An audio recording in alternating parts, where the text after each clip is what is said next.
RBI, let's go.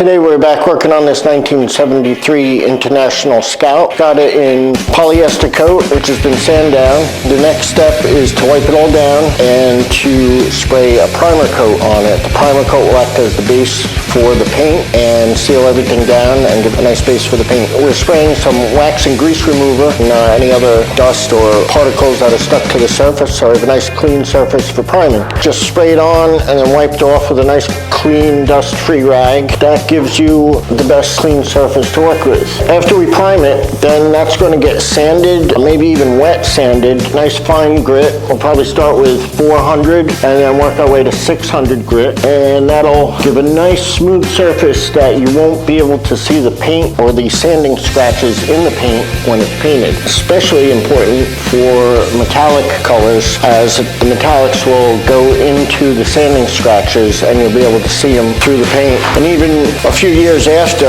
if it's not sanded correctly, some of the paint will shrink and then you'll begin to see the sanding scratches. So we don't want any of that to come back in the future, and we just want a nice, really good surface to paint. It's all got the polyester on it, it's all got to get primed. Then we go on to the next step, getting it ready for paint in your face.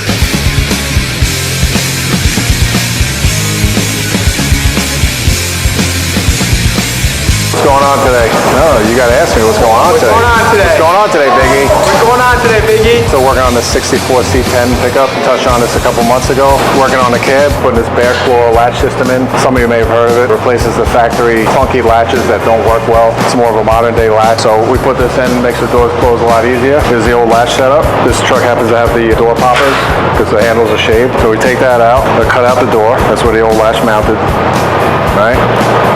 That's the old door jamb from that latch. Here's a new bear claw setup.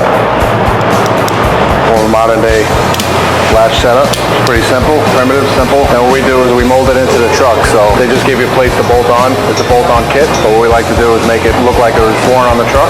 So if you take a look here, I'll show you those pieces we cut out. We put the new bear claw plates in here and we weld it in flush.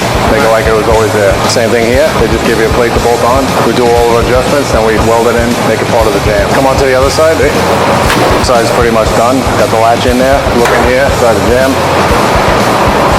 There's the striker. Simple. Bada bing, bada bang. We're out. Peace.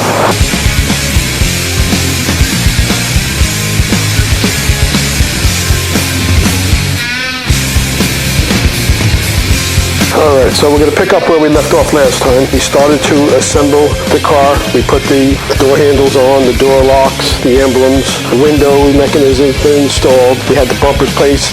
All the wiring has been placed underneath the car. All the grounds have been connected. We put the tail lights in. That's all wired. The bottom valance is done. The license plates are done. The power antenna is wired all the way up until I get to the dashboard. What I was just working on is we're going to place the windshield tomorrow, and then all the little clips have been sandblasted and painted. We're going to install the windshield. Once we install the windshield, we can do the chrome work and then adjust the windows to it and then start our interior. As you can see, we pretty much have the entire engine compartment completed. We have one other step here to do. We're going to put the headlights on. So the next time we speak to each other, we'll put the headlights in. See you later.